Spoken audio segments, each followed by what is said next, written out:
Well, for some reaction to all this, we're now joined by Kira Rudik. She has been a member of the Ukrainian Parliament since 2019. Ms. Rudik, thank you for joining us this evening. Hello, Michael, and thank you so much for having me. Listen, I need to begin with the critical mineral deal that President Zelenskyy announced last night. Details still to be sorted through, and that also includes security guarantees for Ukraine, rather. But earlier today, we heard from President Trump. He says that any security guarantee would be up to Europe more than the United States. What's your reaction to that?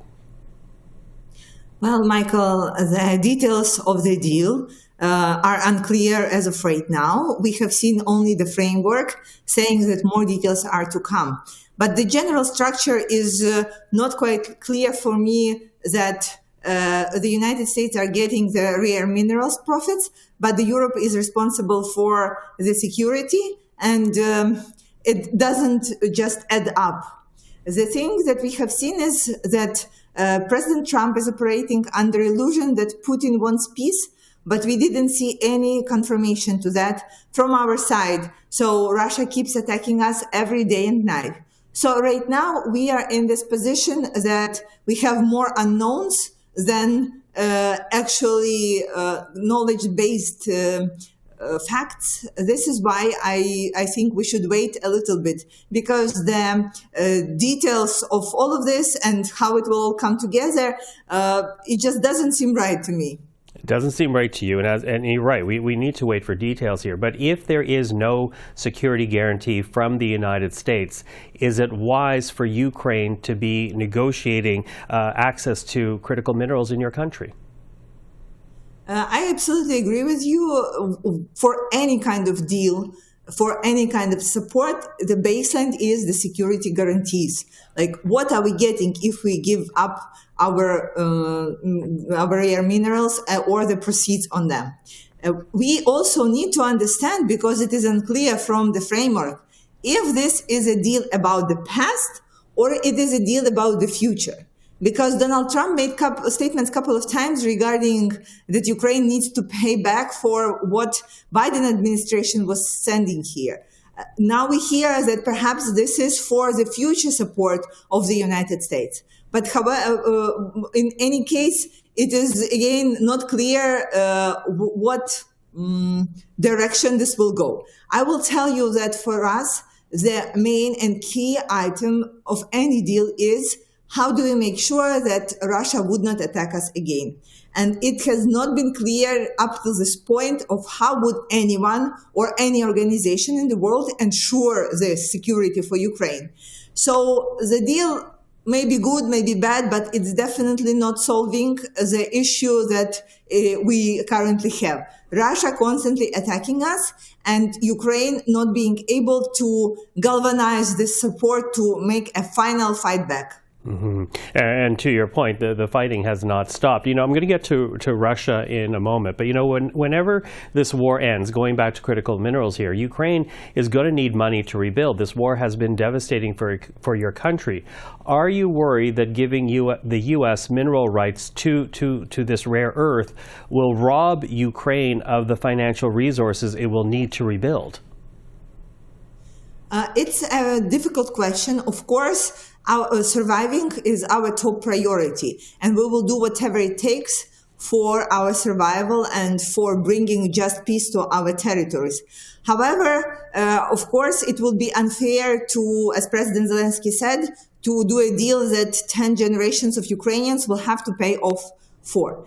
And I'm very disturbed by the fact that President Trump is looking at Ukraine's rare minerals rather than looking at Russia's frozen assets that are of 300 billion that are being stored in Belgium Euroclear depository. And it's much easier, faster and clean way of getting money if he really needs them. And it's a fair and just way of doing that because the aggressor is paying for everything. Taking money and investing in Ukraine's rare mineral is a good question because we honestly cannot guarantee the success of this operation. It will require significant investment and it will require really peace and long term to have the return on these investments, if any. We do not know as of right now. There has not been a deep investigation and research done on Ukraine's rare mineral for many years right now.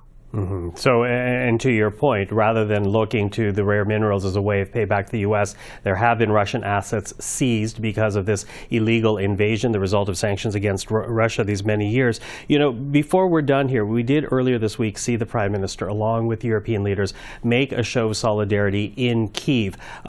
With that in mind, you talk about the need to secure Ukraine's future, the concern about Russian aggression now and in future as well. So what do you need from countries like Canada and countries of the EU?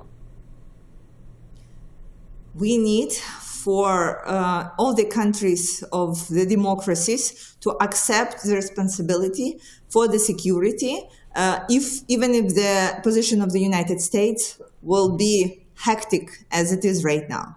We understand that Russia will not go away, and Russia and its allies, China, North Korea, and Iran, will continue building on their industrial and military complex, continue producing drones and weapons and supplies, no matter what happens in Ukraine. Even if there is a peace deal, we do not believe that Russia will stop arming itself together with its allies.